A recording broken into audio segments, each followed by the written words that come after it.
ओम नमो भगवते रामकृष्णाय। श्री माँ शारदा देवी की अमृतवाणी, दूसरा अध्याय, वैराग्य। अमृतवाणी संख्या 5।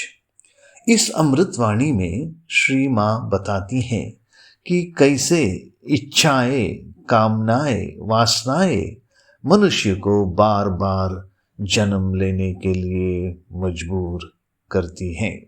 श्री माँ कहती है, मन में कामना रहने से जीव का आवागमन बंद नहीं होता, जीव का पुनर्जन्म बंद नहीं होता।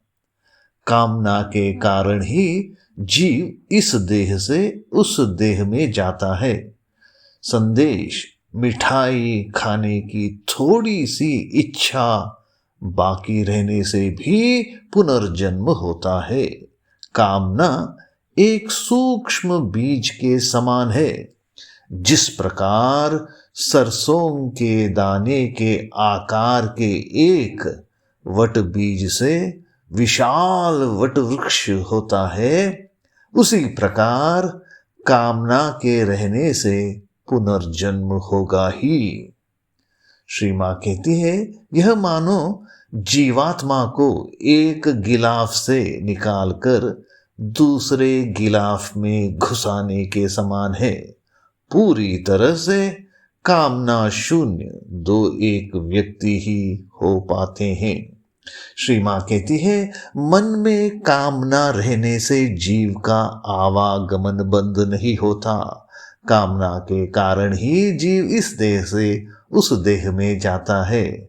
मिठाई खाने की, संदेश खाने की थोड़ी सी इच्छा बाकी रहने से भी पुनर्जन्म होता है।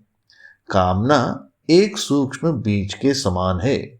जिस प्रकार सरसों के दाने के आकार के एक वट बीज से विशाल वट वृक्ष होता है, उसी प्रकार कामना के रहने से पुनर्जन्म होगा ही। उसी प्रकार कामना के रहने से पुनर्जन्म होगा ही। यह मानो जीवात्मा को एक गिलाफ से निकालकर दूसरे गिलाफ में घुसाने के समान है। पूरी तरह से कामना शून्य दो एक व्यक्ति ही हो पाते हैं। श्री राम कृष्णार्पणमस्तु।